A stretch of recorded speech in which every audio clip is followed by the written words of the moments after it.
Van Dijk oo shaaciyay hal arrin oo uu aad uga carooday oo ay sameeyeen taageerayaasha kulankii Crystal Palace. Kabtanka Liverpool Virgil van Dijk ayaa sheegay inuu ka niyadjabay in daqiiqadii aamusnaanta ee loo qorsheeyay xusuusta Diogo Jota loo joojiyay dhibaato ay sameeyeen taageerayaal ka mid ahaa kuwii joogay Wembley. Liverpool ayaa Axaddii la ciyaartay Crystal Palace kulankii Community Shield-ka, waxaana lagu kala baxay rigooro 3-2 kadib markii waqtigii caadiga ahaa ay ku soo dhamaatay barbardhac 2-2.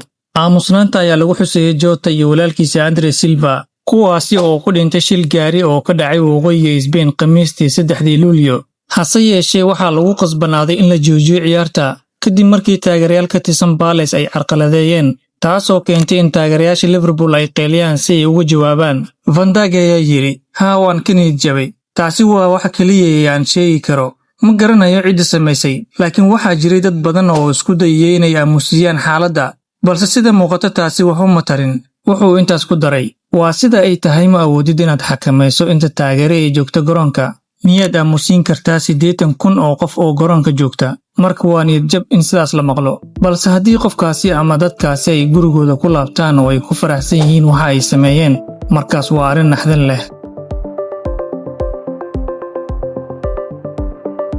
Warbixintaasina waxay qayb ka ahayd barnaamijkeenii Bandhiga Ciyaaraha oo aan mar walba uga hadalno wararkii ugu dambeeyay ee kubadda cagta. Haddii aad ilaa dhamaadka muuqaalka nala soo gaartay, ha ilaawin inaad muuqaalka like saarto, sidoo kalena aad sii share gareyso. Haddii aad nagu cusubtahay, nagu soo biir oo ka mid noqo asxaabta nagu xiran. Mahadsanid.